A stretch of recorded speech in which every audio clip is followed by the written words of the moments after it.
Ang mga pag-angkon sa Dios mao ang una. Mga Buhat Kapitulo 5 versikulo 29. Kinahanglan maoy among unahon pagsugot ang Dios, inay ang mga tawo. Ang mensahe nga kinahanglan natong dadon, dili mao ang usa nga atong ikaulaw nga ipahayag. Ang mga tigpasiugdan niini, dili magtinguha sa pagtabo niini, sa pagtago sa gigikanan o katuyuan niini. Ingon nga sila naghimo og sulimni nga mga panaad ngadto sa Dios, ug nga gisugo ingon nga mga mensahero ni Kristo, ingon nga mga tinugyanan sa mga misteryo sa grasya. Kita adunay katungdanan sa pagpahayag nga matinumanon sa tibuok nga tambag sa Dios.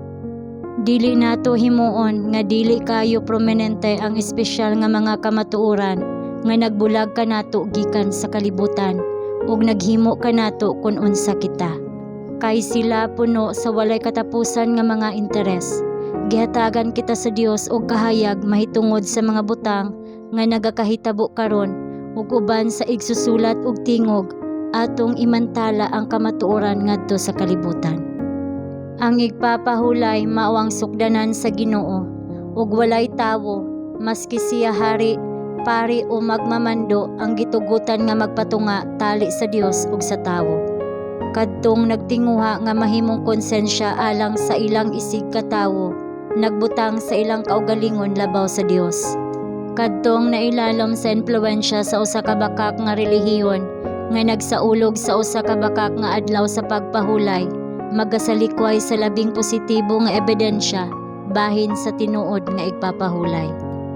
Sila mosulay sa pagpugos sa mga tawo, sa pagsunod sa mga balaod sa ilang kaugalingong kabuhatan, mga balaod nga direktang supak sa balaod sa Dios. Ang balaod alang sa pagbantay sa unang adlaw sa semana, gimugna sa usa ka apostata nga Kristohanon. Sa bisan unsa nga paagi, sila katawhan sa Dios nga naghatag niini og pasidungog. Ang bandila sa kamatuoran o kagawasan sa relihiyon nga gipataas sa mga magtutukod sa simbahan sa ebanghelyo ug sa mga saksi sa Dios sulod sa mga siglo nga nanglabay sukad kaniadto, niining katapusang panagsangka gitugyan sa atong mga kamot.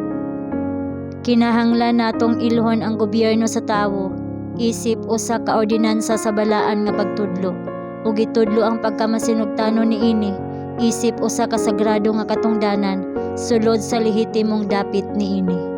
Apan kung ang mga pag-angkon niini sukwahi sa mga pag-angkon sa Dios, kinahanglan nga atong sugton ang Dios kaysa sa mga tawo.